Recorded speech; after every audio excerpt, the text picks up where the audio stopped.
Can you hear me online?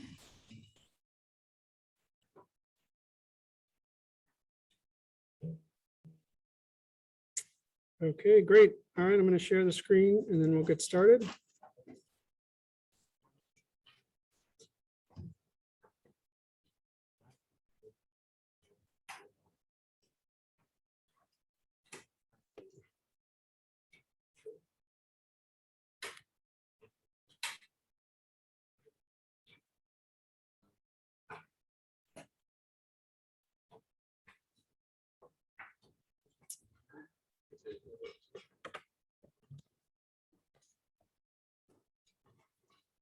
All right, let's get started. So let me just remind you that there is a homework out, although we've got a bit more to go through. So you can complete it.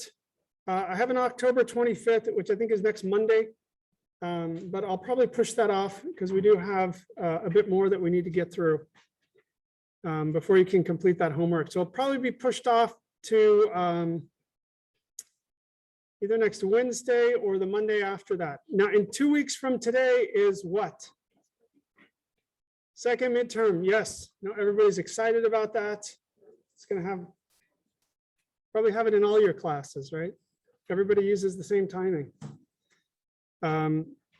Okay, so be aware of that. But that's it. We have that homework out right now. Okay, let's jump right into it because we got a bit of ground to cover.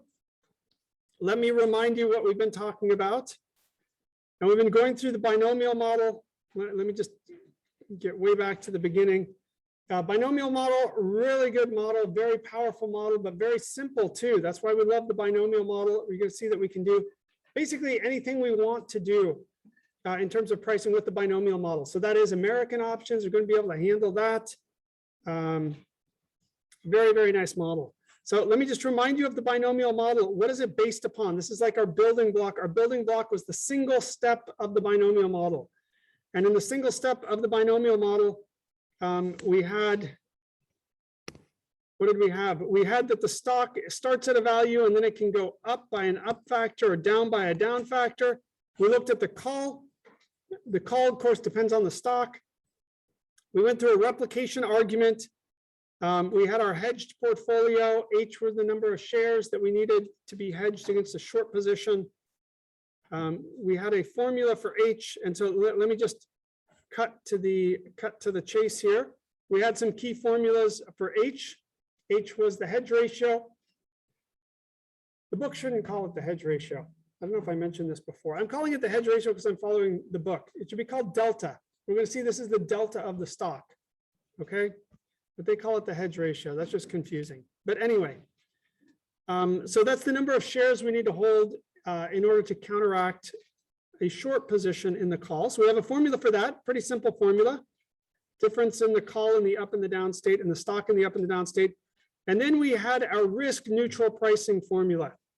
That's the big one, right? Very simple formula. It says, what do you do? Well, we calculate these risk neutral probabilities. Right here, this was our model for that.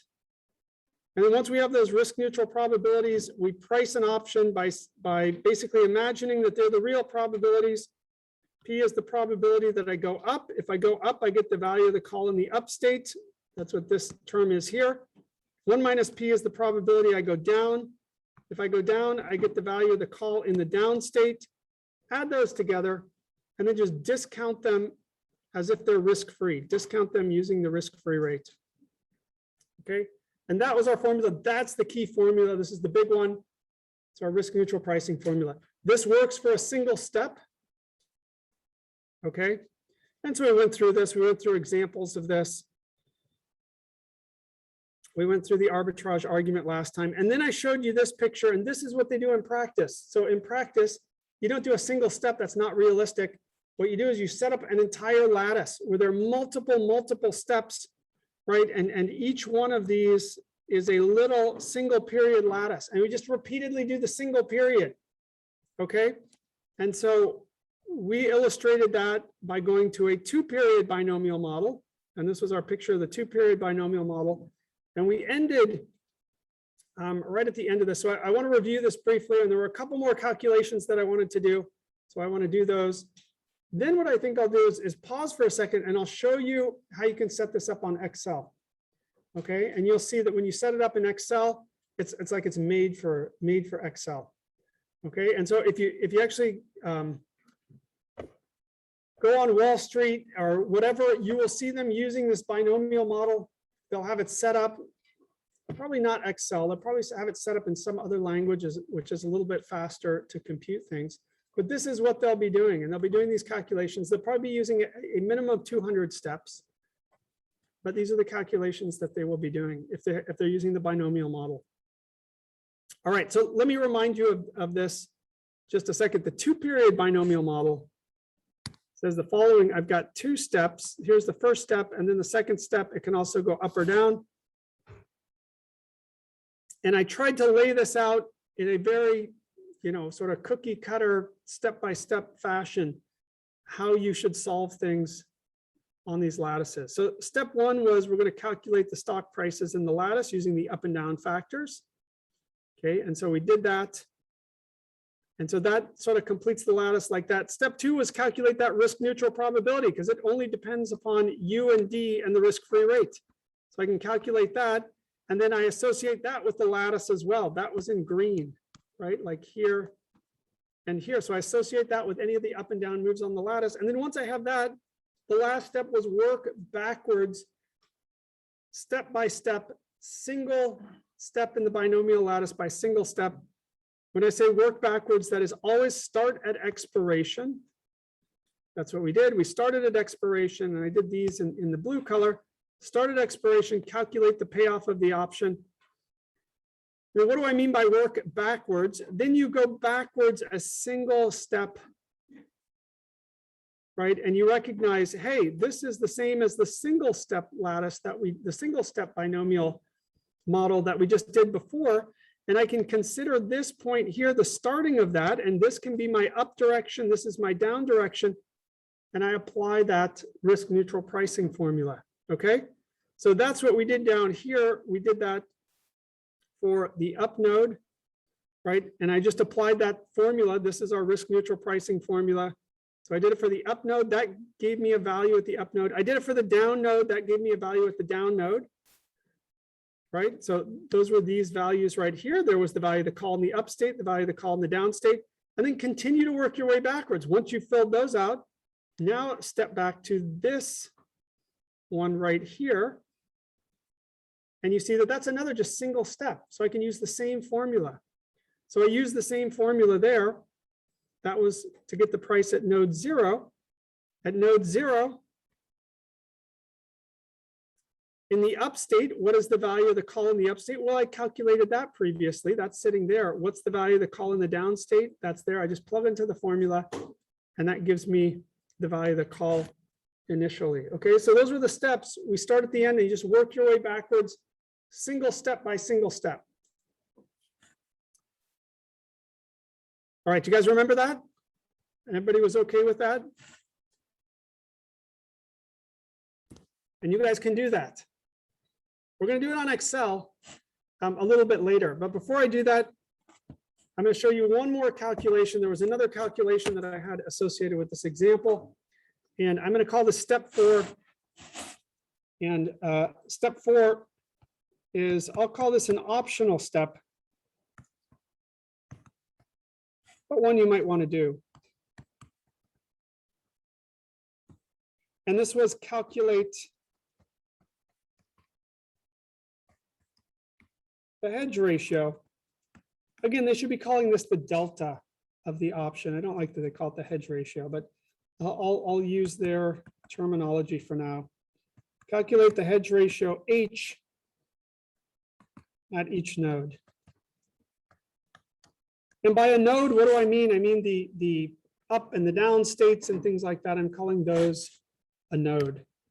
So that would be the final calculation that you could do. Why might you want to do that? The hedge ratio is what ties it to that hedged portfolio and the arbitrage strategy and whatever. So I'll tell you, in practice, will people calculate the hedge ratio? Yes, they probably will. Will they do it for the whole lattice? No, probably not for the whole lattice. But so I'm calling this optional for right now. Let's quickly go through that calculation. So how would we do that? So again, the hedge ratio, you're going to have a different hedge ratio for each node of the lattice. And sorry, I'm going to have to scroll up and down here to get back to my lattice. But the first one I'm going to do is I'm going to calculate the hedge ratio in the up state. Let's go look at that. So I'm talking about node U, that's the up node. And sorry for all the scrolling, but that's this one right here. So if I'm sitting right here, let's assume that the stock went up in the first step, then what is my hedge ratio here? How many shares of stock do I need to hold here in order to be hedged going forward? And what do I do? Let me remind you of what the formula was. The formula for the hedge ratio said the following. It said, take the value of the call if you move up. If I move up from the up state, then I'm going to be in the up state. That's a little confusing, but we'll see it on the diagram in a second. Actually, let me remind you. I'm sorry, I'm going to erase this. I'm going to mess up your notes for a second. But let me remind you of generically what the hedge ratio formula was. It said, take the value of the call if you move up, subtract off the value of the call if you move down, divide it by the value of the stock if the stock moves up, minus the value of the stock if the stock moves down. That was our formula. So sorry about that. I just wanted to have that formula here. So let's go back again to node U. And I want to calculate the hedge ratio in node U. And what this formula up here says to do is it says, if I move up, what's the value of the call if I move up? If I move down, what's the value of the call if I move down? Okay. Let's go look on our diagram here. I'm at the U state right up here. If I move up to the up state. If I move down, I move down to the down state. So those are what I'm going to use for my up and down moves. So this would be C in the up state minus C in the down state. And I'm going to divide it by the stock in the up state minus the stock in the down state. Huh? This is optional as a step. It might not be optional for you on the exam or in your homework. That's what I meant. If you were actually, pricing options and stuff, would you do this calculation? You don't have to do this calculation. That's what I mean. Okay, so this is all we need. We need the value of the call if we move up minus the value of the call if we move down, and we need the same for the stock. So let's go and do that. So if I'm starting at the U state, if I move up, what's the value of the call? 56.25. That's this right here. If I move down, it's 0. And then the value of the stock is 156.25 and 100. I think we're going to get kind of a trivial hedge ratio here. In the upstate, this was 56.25. If the stock moved down, then the value of the call was going to be 0. And I do the same for the stock. Like I said, I'm going to get kind of a trivial hedge ratio. My hedge ratio is 1, meaning I just need to hold 1 share of stock.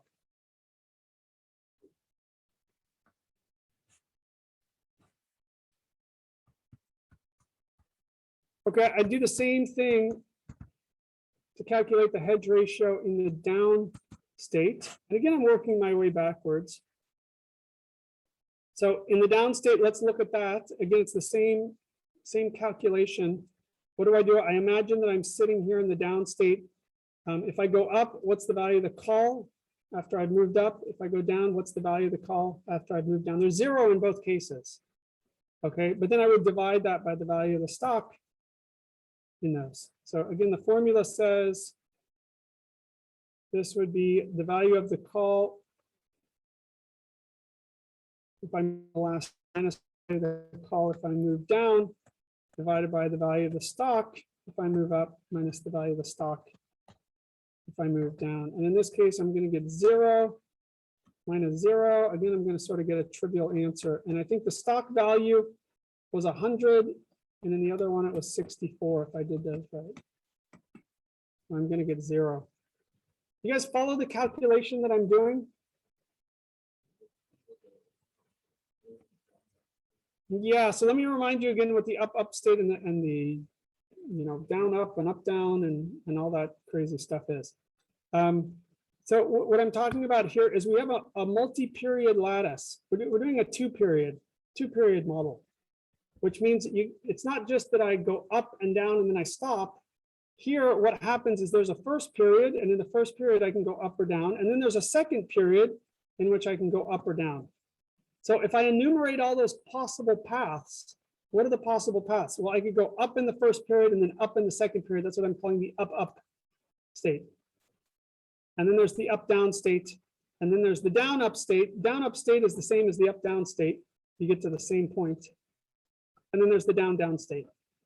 So that's what I mean by this. So when I say down-down, I'm talking about you're sitting right here. The stock went down in the first period, went down in the second period. Okay. All right. So we do that. That's for node D. And then I'm going to do the same thing. And the one that I'm really interested in is always node 0, because I'm sitting at node 0. And so that's the one that would apply to me. So this one is going to be, again, same formula, call in the up state minus call in the down state, divided by stock in the up state minus stock in the down state. Okay, and let's go plug in those values. Let's go look on our diagram here. I have way too many things written here and scribbled everywhere. Hopefully you can follow some of this. What's the value of the call in the up state? 3154. So I'm sitting here, I'm sitting at node 0. And if it moves up, the value of the call is 3154. If it moves down, the value of the call is 0. So there's my up and down values for the call. And I also want to know the up and down values for the stock. If the stock moves up, it's 125. If the stock moves down, it's 80. Those are the numbers that I need to plug in for my formula. So if it moved up, it was 31 what? 3154. If it moved down, the call was going to be worthless. If the stock moves up, it was moving up to 125. If it moved down, it was moving down to 80. So I do this calculation and I get 0.701. And so that's my hedge ratio, or the delta of my option initially is 0.71. So what this means, how do you interpret this? You interpret this, if I were to short this option, I'm sitting at node 0, I'm sitting at time 0. If I were to short this option and I wanted to create that risk-free portfolio, I wanted to hedge it, I have to purchase right now 0.7 shares of the stock. And that will create that risk-free portfolio. Did you have a question?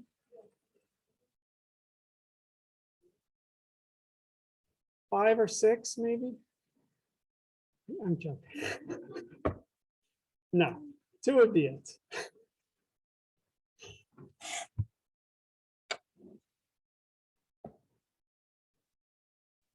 Five or six would be fun. Just for fun. All right, yeah, I would only have you do, 2 at most, and 2 at most. So what does the 0.701 mean? Remember, this was our hedge ratio. What the hedge ratio means, let me scroll back. And again, this is optional because the hedge ratio ties it to our original argument of what was how are we pricing these things? What was our original argument about how we're going to get a price for these things? And I know it's easy to lose that because we went through so many steps. We went through so many steps and we simplified. So let me see if I can find right back here. Okay, so here was our beginning. Let's go back and remember this. Like I said, this often gets lost in all the details. But our idea was we're going to create a portfolio of the stock and the call. that replicates a risk-free bond. That was our original argument that we were going to do. So to create that risk-free portfolio, what did we do? We sold a call and we bought shares of stock. How many shares of stock did we buy? We bought H shares of stock to balance our short position in the call. Okay, so H was the number of shares of stock that was going to offset the risk in the call. So what this pulls us back to is if we actually wanted to construct this risk-free portfolio, how many shares of stock would we have to buy for each call that we're short? H tells us that. That's what it's pulling us back to. Like I said, this is optional because we went through all this complicated stuff. We boiled it down to a really simple formula, which is our risk neutral pricing formula, and we can just use that. And that's what most people do. But if you want to know the actual strategy that replicates a risk-free bond, then we do need to calculate that hedge ratio, which later I'm going to tie that to the so-called delta. It's the same thing. It's what in practice people call the delta of the option. I don't like that the book calls it the hedge ratio here, because that's non-standard terminology. Okay. So we went through this example. This was the 2-period example. Looks pretty complicated, right? But it's actually not too bad.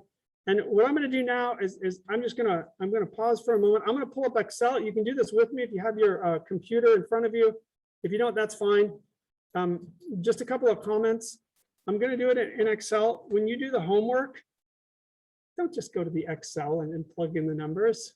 That's the fast way to get the homework done. Why am I saying don't just do that? Because you won't be able to do that on the exam. So some people, they copy me here. Oh, I got it. Oh man, I can do the homework really fast. And that's great. And then they come to the exam and they don't have Excel and they don't have it set, whatever. And so bad idea. Okay, so let's do that. I want to just show you how easy it is to set this up in Excel. And this is what people would do in practice. So I'm going to pull up Excel. And we're going to go through the same example and you're going to see how easy it is. And maybe I got to think about this, but if you guys want to, maybe after the midterm, I'll give a little extra credit project. I'll have you do like a 10-step lattice in Excel. It's not bad. It's really not bad because I'll show you here. All right, let's set it up in Excel. We're going to do 2-period binomial lattice. Okay, and let's start with, maybe I should make this larger. Let's make it big so that everybody can see.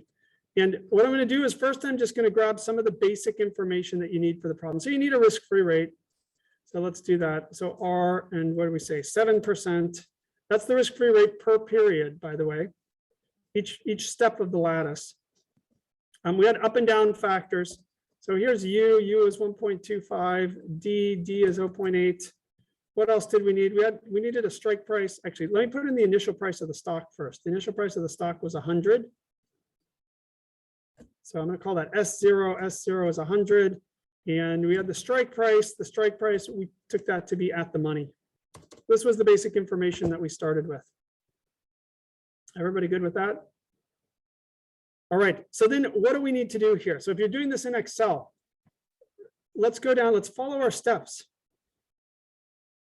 So step number 1 was calculate the stock prices in the lattice using the up and down factors. So we need to create a lattice in Excel for the stock. So this is my stock. Here's my stock lattice. And here's step 0. Here's step 1 and step 2. Step 2 is when it expires. Okay. So these are my time steps. And initially, what is the initial stock price? It's 100. Okay. So that's the starting point in my lattice. Now, what do I do in Excel? Well, what I'm going to do is if I move horizontally, I'm going to assume that's an up move. So that's like moving up here, okay, for my lattice. And then if I move diagonally down, that's going to be like a down move, okay? So what I'm going to do here is if I go straight across, then that's an up move. How do I calculate the price after an up move? I take this value, the previous value, and I multiply it by what? The up factor. Where's the up factor? Right up here. And I'm going to do my Excel stuff. I'm going to lock this in. You hit F4 and it puts the dollar signs in front of it.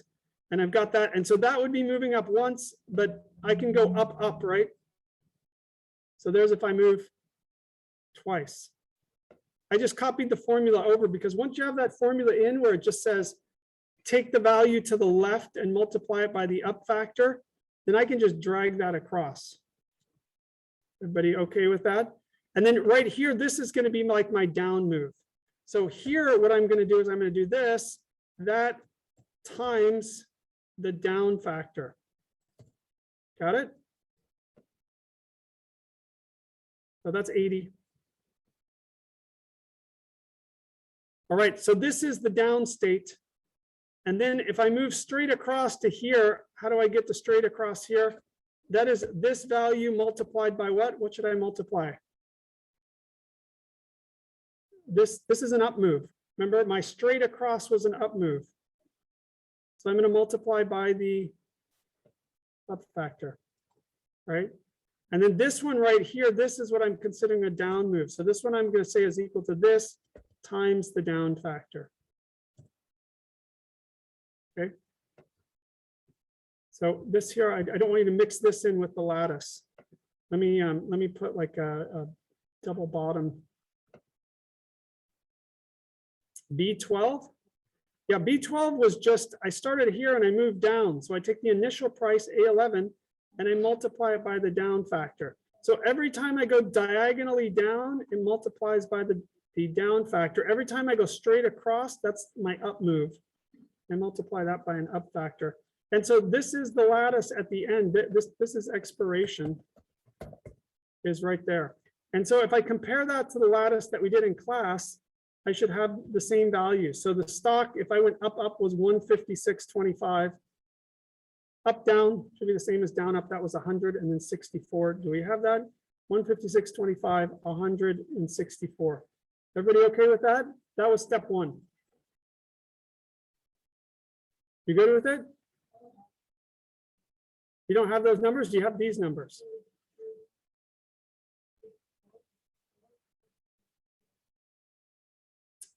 Uh, 100 and 120 for here. For here. Okay, so did you multiply? So this should be equal to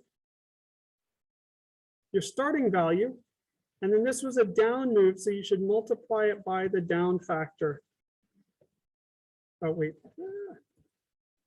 You started here, and then you're multiplying by your down factor, which was 0.8. Okay. And then see if you can get the next one. So to get these, what do? Well, you go back to this value, and you say, is this an up move from that value? If it's an up move from that value, straight across is our up move. You're going to multiply by the up factor. If it was a down move from that value, you're going to multiply by the down factor to get these values.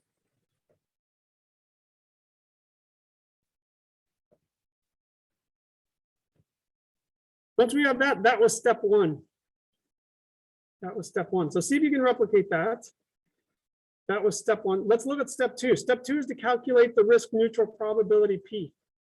Okay, so let's do that over here. So this is P. This is our risk neutral probability. I'll move it way over here so that you can. Actually, maybe I'll do it like this. Here's my risk. So I'm just going to call this P. What is our formula for the risk neutral probability? We can go back and look at that. So it's right here. It's 1 plus R minus D over U minus D. I'm just going to plug that in. 1 plus R minus the down factor divided by the up minus the down factor. There we go. So if that's P, I also want 1 minus P. 1 minus P is just equal to 1 minus this.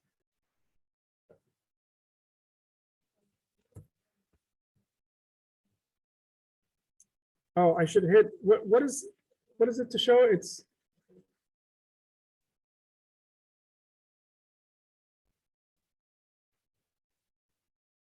there you go.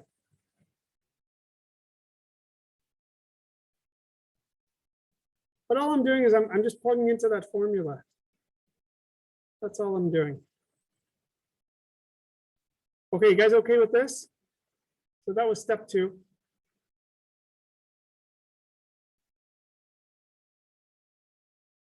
All right, I'm going to kill this and I'm going to go back to,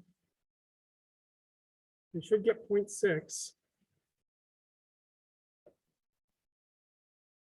And then I'm going to create a call lattice. Okay, now we did it on the same lattice, right? I did the stock prices and I calculated the call on the same lattice. In Excel, I can't do that. So I'm going to create another lattice here, 0, 1, 2, that just mirrors the one up above that corresponds to the stock lattice. So that's what I'm going to do. And this is going to be for calculating the call. Okay, so now this is where we go to step 3. Step 3 says work backwards to fill in the call price at each node of the lattice. And this has 2 parts. A, start at expiration and calculate the payoff value of the option. Let's do that. I'm starting here, and this call lattice needs to correspond to the stock. Okay, so the call here, what is the strike price? The strike price is 100. If I am sitting right here, I want that to correspond to this right there. Okay, so what is going to be my payoff for my call option if I'm sitting at this node right here? Again, I'm going to want to map that to the stock going up, up. What I'm going to do is I'm just going to put in the payoff function of an option. So max, what's the payoff function of an option? Of 0.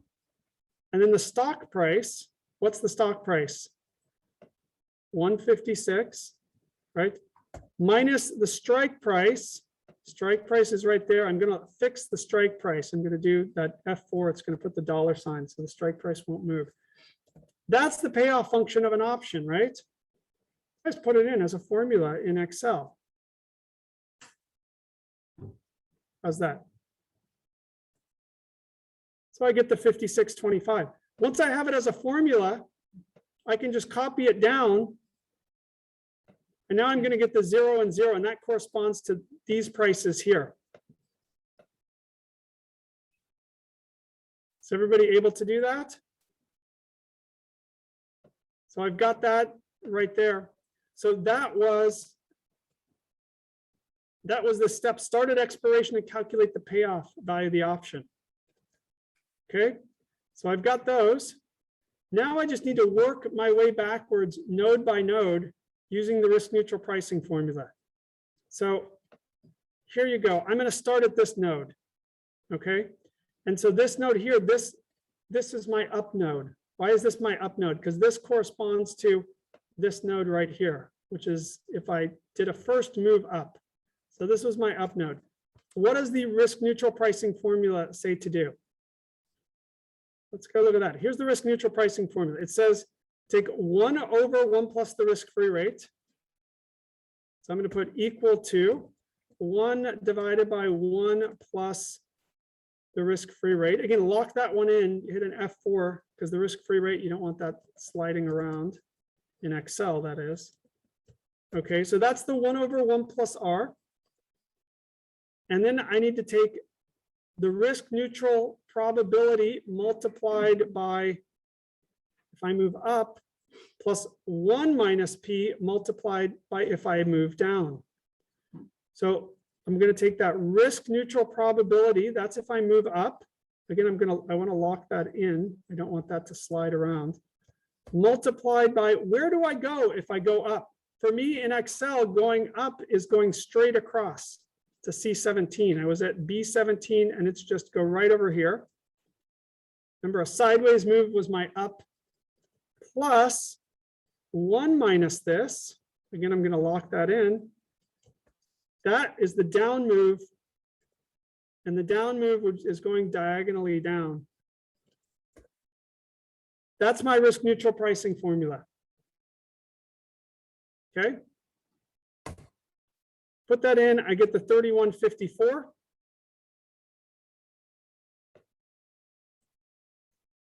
If I put that formula in correctly, I only need to put it in once. As long as I, set up everything correctly in Excel. I only need to put it in once, because then the formula is always the same. And all I'm going to do is I'm just going to copy it back to the other parts of my lattice. Okay, so what I'm going to do is, if I want to apply that formula down here, I'm going to go like that. And then if I want to do it back, as long as I put it in correctly, there you go. So all I need to do is just copy it.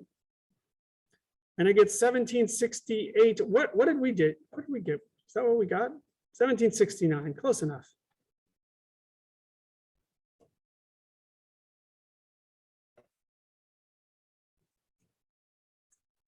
Why were there so many? Let's do it like that.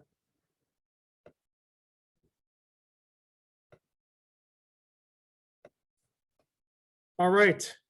Is that easy? That's easy. You just follow the steps. Okay, so maybe you get messed up in Excel. Maybe your Excel isn't so great, but in principle, it's easy. Just follow those steps. You put it into Excel. Now, what do you have? You've got a simple option pricing calculator here. So we did everything. What if the strike instead of 100 was 80? Let's change that. There you go. Here's my call price, right? That's the price at 0. That's the value of the call, right? Well, what if the risk-free rate were only 5%? There you go. That's how it would change, right? What if the up and down factors were different, etc.? So this is it. You've got yourself an option price chart. Now, we only did 2 steps. And like I said, in practice, if they're going to use this, they're going to use probably a minimum of 200 steps. Okay. But in principle, it's the same. If you can do 2 steps, you can do 200 steps, right? No problem. All right. Yes.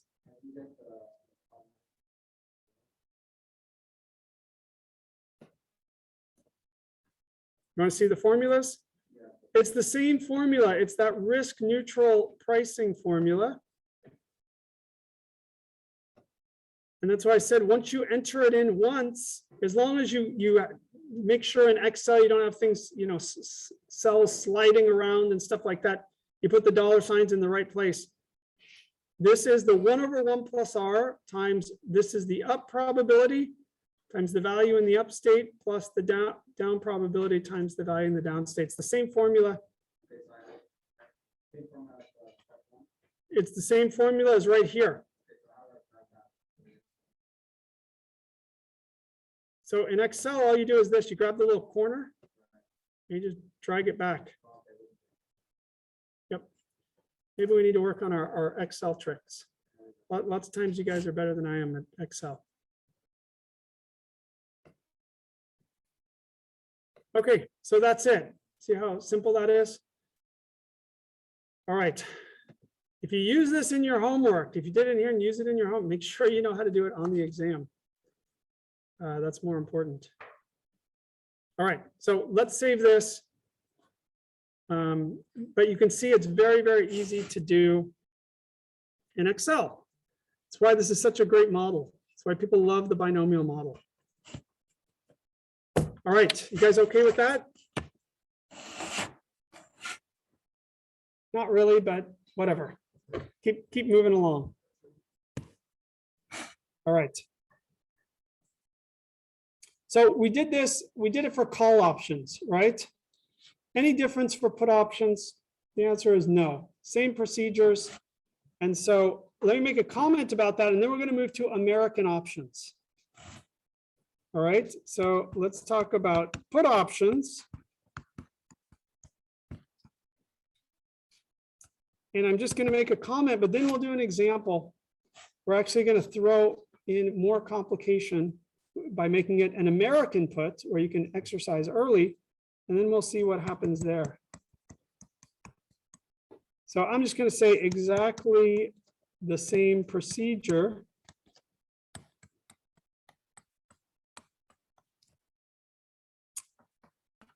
Exactly the same procedure applies to put options. All right, so I'm going to dismiss them for a second here, but we're going to come back to a put option, and we're actually going to consider an American put. And we're going to see that we can actually handle American options here. So let's move on to that. American options and early exercise.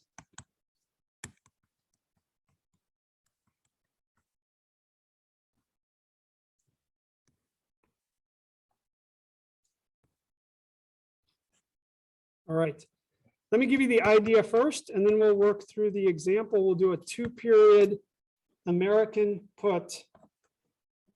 All right, we're getting more and more complicated, but it's not hard because we got the binomial lattice now. So idea, as we work backwards,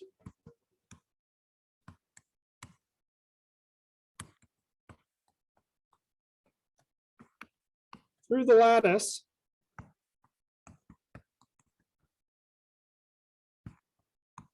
at each node,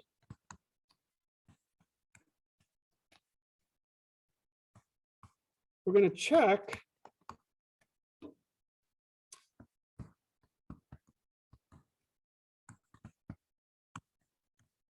whether it's better to exercise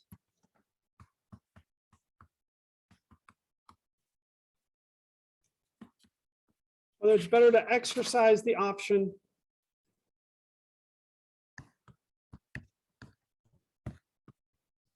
or keep it alive. And by keep it alive here, I just mean don't exercise, right? All right, the best way to understand this, we're going to just jump right into an example. Like I said, we're going to do the 2-period example. We're going to do a put, so we understand how to do puts, and we're going to throw in early exercise. It's going to be an American put. Okay, so let's consider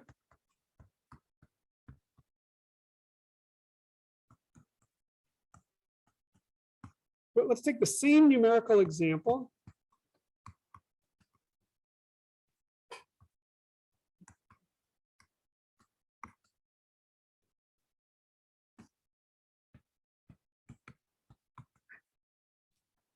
But for an American put.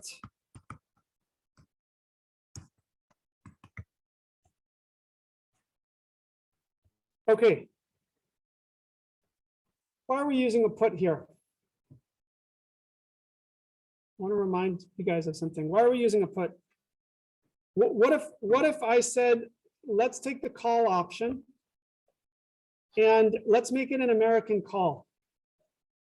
Would that be interesting? Sorry?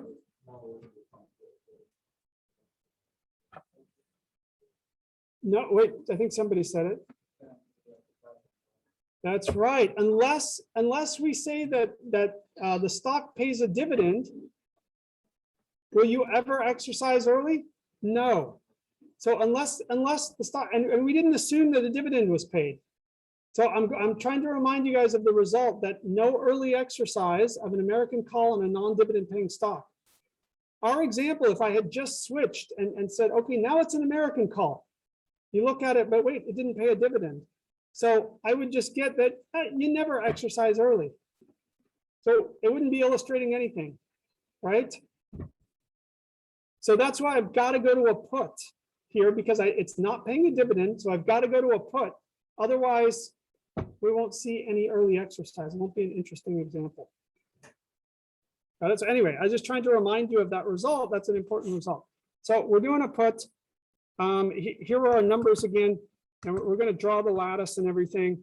So we got S0 is equal to same numbers. Risk-free rate is 7% per period. Up factor is 1.25. Down factor is 0.8. And because I'm using like the same lattice and the same numbers, we can quickly, draw out the first part of this. And so I'm going to make like a big lattice here. Here's mine, here's, I didn't do a very good job of that. Let me see if I can improve this a little bit.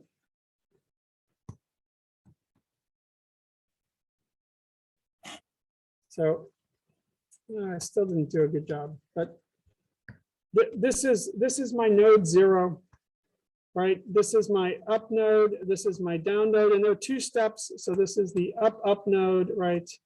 Up down node. This is the down node.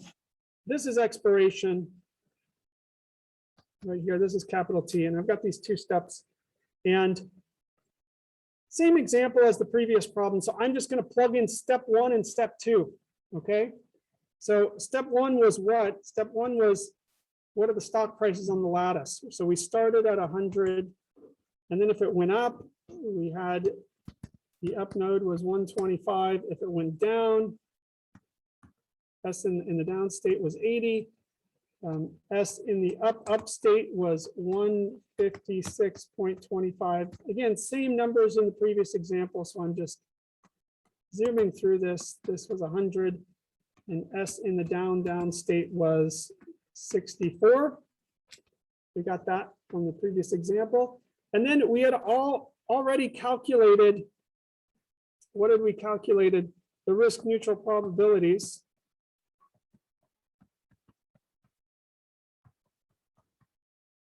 Okay, and what did we calculated those? We had P was equal to 0.6, and 1 minus P was 0.4. Again, that was from the previous example that we just did, because all those numbers are the same. We had the same up and down factor, same risk-free rate, same stock. So that was step 1 and 2. Everybody okay with that? I just copied it from the previous one. Let's go, and we can pick it up right at step 3. And step 3 was what? Was work backwards.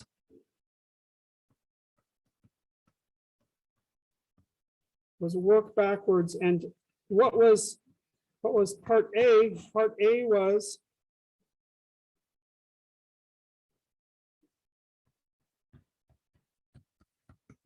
calculate the expiration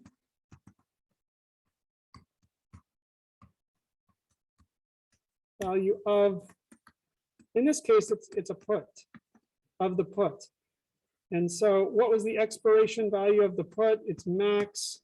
What's our formula for a put? Yeah, minus the value at expiration.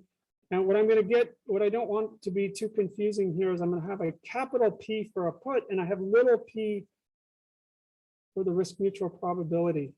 So let me make this like a big P is for the put. Maybe I'll do a double line there like that. So you know I'm talking about the put value. And so we always work backwards. So we start at the end. Let's do this in red. What is the value? And I'm going to do that double thing there just so I don't confuse it with that risk neutral probability. What is the value of the put in the up state? So assume you're sitting here, the stock is worth 156, you're at expiration. What payoff do you get from this put? What was the strike price on the put? We call this X0, this is just the strike. It's 100. What's the payoff of the put? No, that's a call. 0. This is the put. Yep. So 0. What's the value of the put here in the up down state? 0. It's also 0. It's an at the money put. What's the value of the put in the down state? 36. Okay. So I did that. That was that step A of step 3. All right. Then what do? I start marching my way backwards, node by node. So let's go. So that was part A. Part B is apply.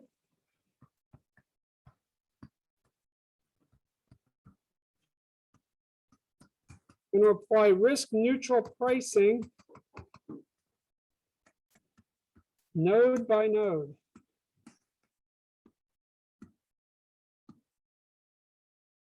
But because it's an American option, we're going to throw in the possibility of early exercise. You're going to see how that works. So first, we're just going to start out and we're going to do risk neutral pricing. And I'm going to go and I'm going to go to node U. So I'm sitting here at node U and I'm going to do risk neutral pricing at node U. And again, I'm doing this, the double lines there to indicate that that's the put, not the risk neutral probability. And the risk neutral pricing formula says, what do? I take 1 over 1 plus R,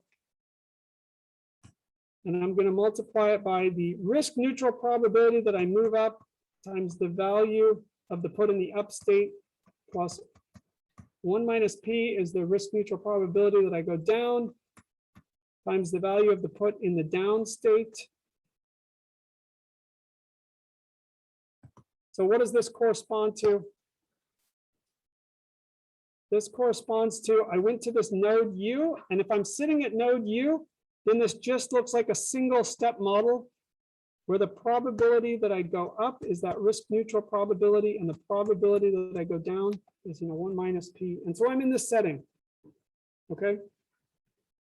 So I plugged in the formula. The formula just says take the probability that you go up, multiply it by your payoff in the up state. Probability that you go down, multiply it by the payoff in the down state, and discount that back.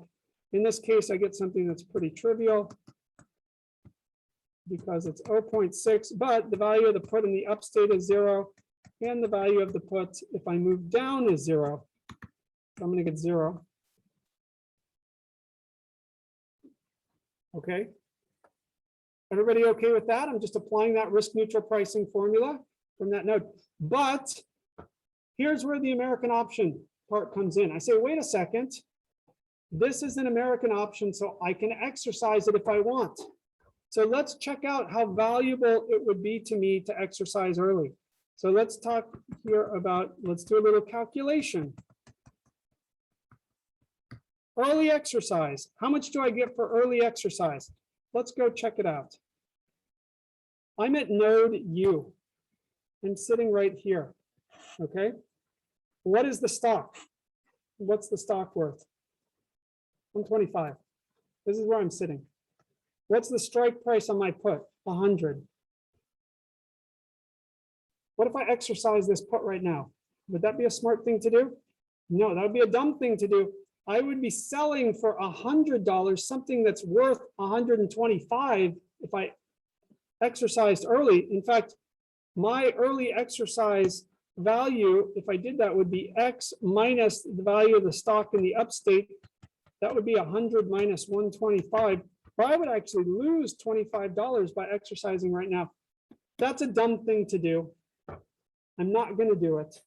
So instead, what I'm going to do is I'm going to take the maximum of these two. I'm going to look, if I keep it alive, well, it's worth nothing. If I exercise it, I actually lose money. What's the better thing to do? That's better than losing money.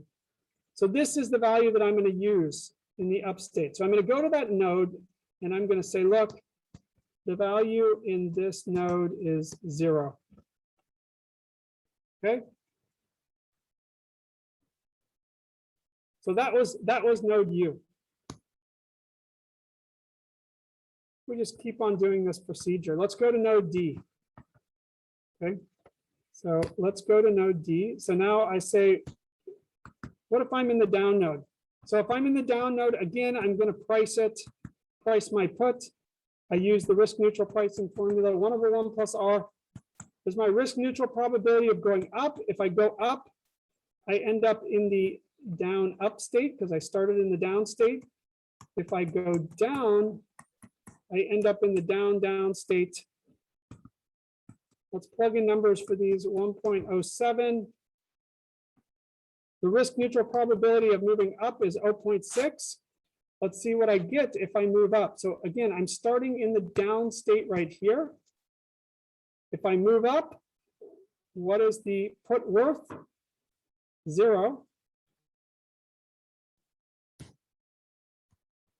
Okay, and that happens with probability, with risk neutral probability 0.6. If I move down, neutral probability 0.4, Let's go back here. So that's if I move down, what is the put worth? 36. So this is if I move down. And what's this equal to? So let's do a calculation here. So this is $13.46. Okay.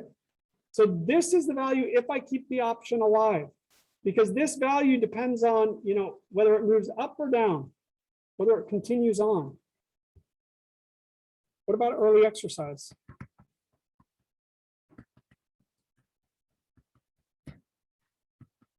Early exercise. Let's go check out early exercise in the down node. Let's do that. So I'm sitting here in the down node. The stock is worth 80. Okay, that doesn't look like 180. The stock is worth 80. I have a strike price of 100. If I exercise now, how much is it worth? 20. So early exercise of this put, again, that's going to be equal to X minus the value of the stock in the down node, because I'm sitting at the down node. That's 100 minus 80. That's $20. Oh boy. So I can either keep it alive and it'll be worth 13.46, or I can exercise now and get $20. What should I do? Exercise. I want to exercise. So here you go.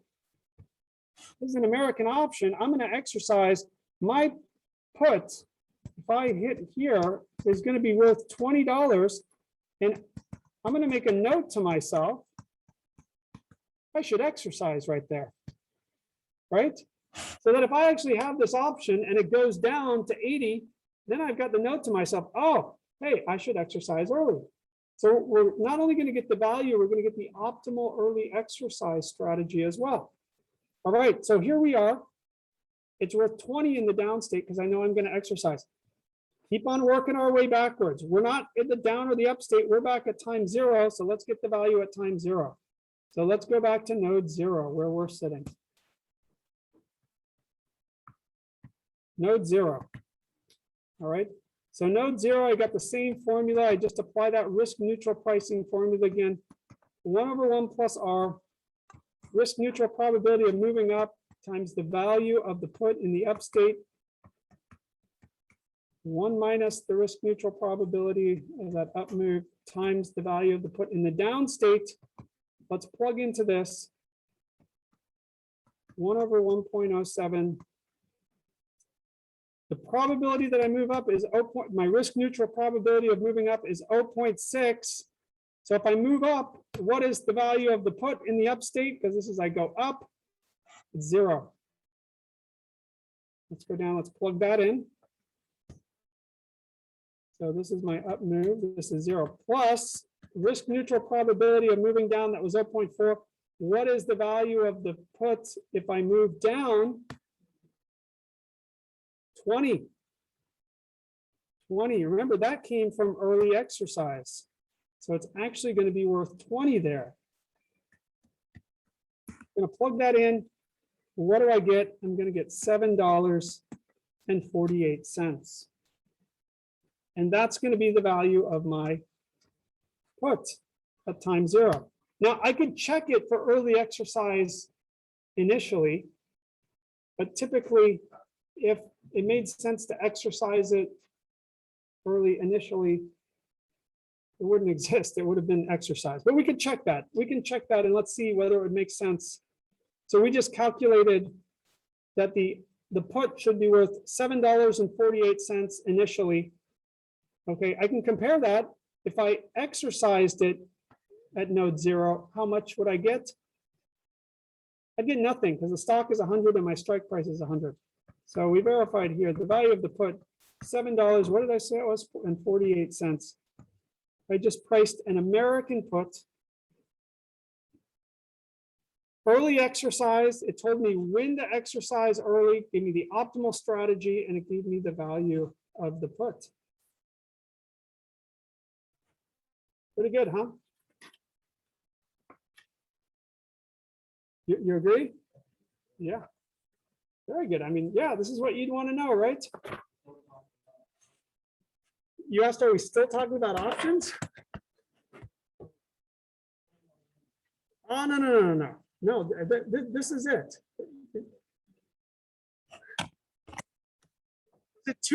Is it getting too, it shouldn't, that's why I tried to give you like the cookie cutter, like step 1, step 2, step 3, just follow those steps. Don't think that it's always dangerous to think and engage that brain. Don't think. Step 1, step 2, step 3. There you go. Yeah. Work through problems. Yes.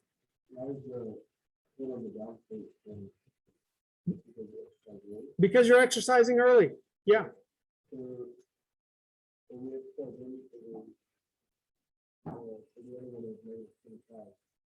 Yeah, so that one we don't want to exercise it early because you'd be losing money. So the point is, an American option, I get to choose whether I want to exercise it or not. So I'm going to look at both of these values. So in node U, if I don't exercise it, well, it's not worth anything. But if I do exercise it, well, that's a really dumb thing to do because so I get to choose. I choose not to exercise. So it's going to be worth 0 there. Down here at node D, if I don't exercise, it's worth $13.46. If I do exercise, it's worth 20. I get to choose. I'm going to choose to exercise. I'm going to take that $20. That's worth more than the $13.46. You pick which one is higher, and that's what you do. Yep. And so, like I said, what you get here is you not only get the value of an American put, you also get the optimal exercise strategy. So what people will do with this is that they create this lattice. You buy an American put and it's going along, and if it hits different nodes, they will have in their code, hey, exercise early. It's going to tell them when to exercise it, right? And remember what I said, why we didn't do this with an American call. Because an American call, unless I put a dividend in here, if we do this model, it'll just say never exercise, right? It's got to be consistent with our previous result. And our previous result said never exercise an American call on a non-dividend paying stock. And you can try that. You can do this model. You can pick as many American calls as you want. If you don't include a dividend, if the underlying doesn't pay a dividend, this model will never say to exercise early, okay? All right, when do we end here? 2:15. Let's put this into Excel. Shall we do that? Let's put it into Excel. It was the same example. Let's do an American put. All right, so I'm going to show you in Excel, it's really easy to incorporate the early exercise. Because early exercise, all we did was we calculated it in 2 different ways. And we just said, choose the maximum of those 2. Choose whichever one is best. Okay. So let's do an American put here. So I have my 2 steps. This is the same example that we just did. So we should get the same numbers. These are just indicating my time steps. We've already done everything else. We calculated the risk neutral probability. We've got our stock lattice right up here, right? So we've done all those steps. All we do is we start at step 3. Step 3 is start at the end and work your way backwards, right? So if you forget everything else about lattice pricing, remember, start at the end, work backwards. Start at the end, work backwards. So we're going to start at the end. If I'm at this node, what does that correspond to? Again, I want to map it to the same node in the stock lattice. And here I need the payoff of a put, right? So what's the payoff function of a put? It's max of 0 and then strike. And again, if you're doing this with me, make sure to put those $signs in front of it so that it's not sliding around when you slide formulas around. Minus the stock price and that expiration right there, because that's the node that this corresponds to. So I'm going to pop that in there. And then again, once I have that, I just copy it down like this. And this is the expiration of my put. Okay. And that should be the same as what we had in our model up here. 0036 in red, 0036, right? All right. Now what am I going to do? Again, I just start working my way back 1 node at a time. So I'm going to go here And first, I'm going to put in the risk neutral pricing formula. So what are the two things that I had to calculate at each node? Well, I had to calculate the risk neutral value of the option and then early exercise. Let's put in the risk neutral price. That's this formula here, 1 over 1 plus R, the risk neutral probability times the value if it goes up, plus 1 minus the risk neutral probability times the value if it goes down. Let's put that in. So I'm going to do 1 over 1 plus, let me slide up and get the risk-free rate right there. And again, I got to lock this in with the dollar signs in Excel.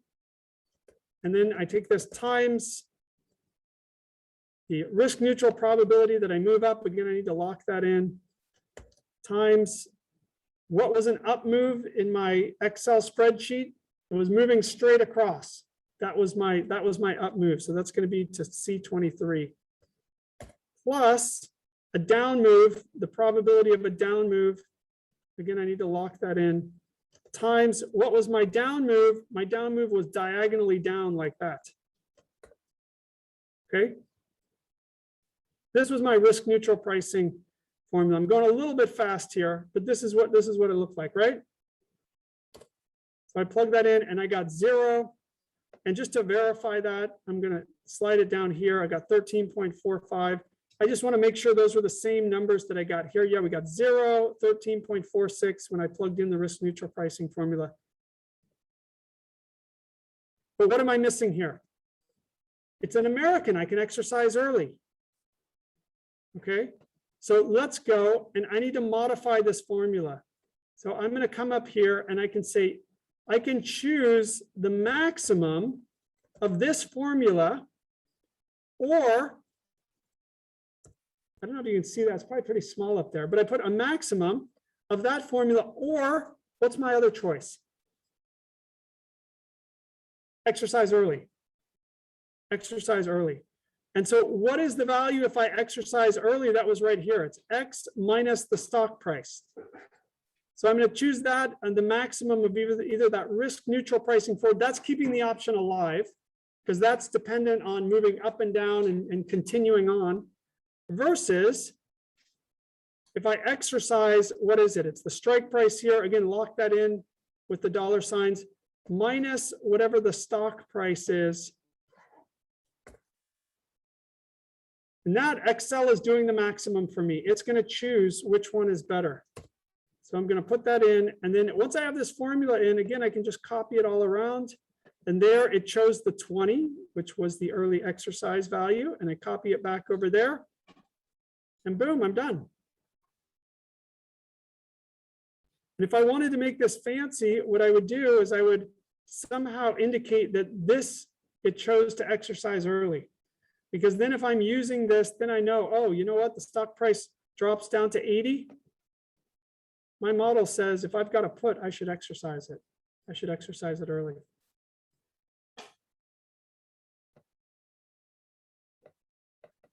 Okay, was that a bit fast? That was maybe a bit fast, but here, I'll show you these are going to be really big, ugly formulas now because I put the max in there. But essentially all I did was I put into Excel the same things that we were doing by hand. That's all we did. You don't have to do it by Excel, but if you set it up once in Excel, then it makes it easy, right? It makes it easy. Okay, like I said, maybe I'll wait till after the midterm, but I might give you an extra credit assignment to make this for a 10-step lattice. Right? But in practice, you're gonna want to go like 200 steps or something to make it more realistic. All right, and again, once you have this, now I've got my pricing formula. What if the strike price was 120 for my put? Oh, well, there you go. It's going to change the value of the put. It might change when it exercised it early or not. What if the value were only 80 for that? It's going to change these, and I've got myself like an automatic option pricer here. Not only an option pricer, but I can handle American options. Early exercise, it's going to tell me the optimal strategy of when to exercise early. Very, very powerful. Not only very powerful, very relatively simple. Maybe to argue with the simple, but not too bad for, you know, the problem of trying to value options, which are very, very complicated things. That's it. Pretty neat.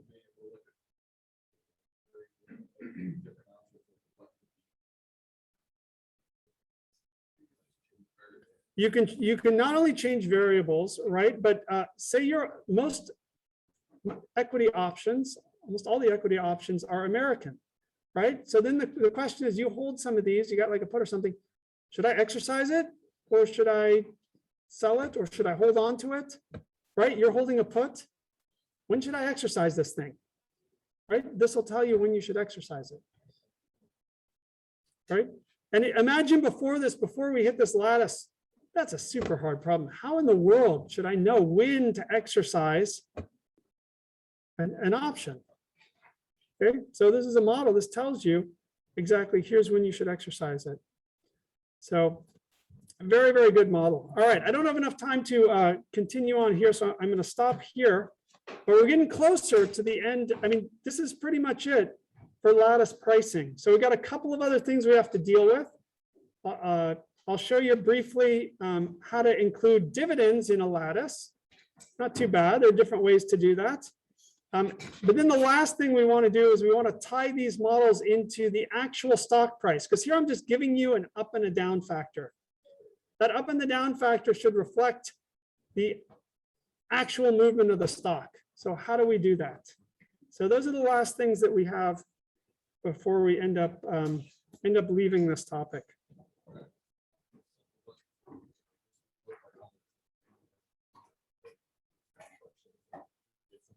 Do the homework. In class two. Yeah.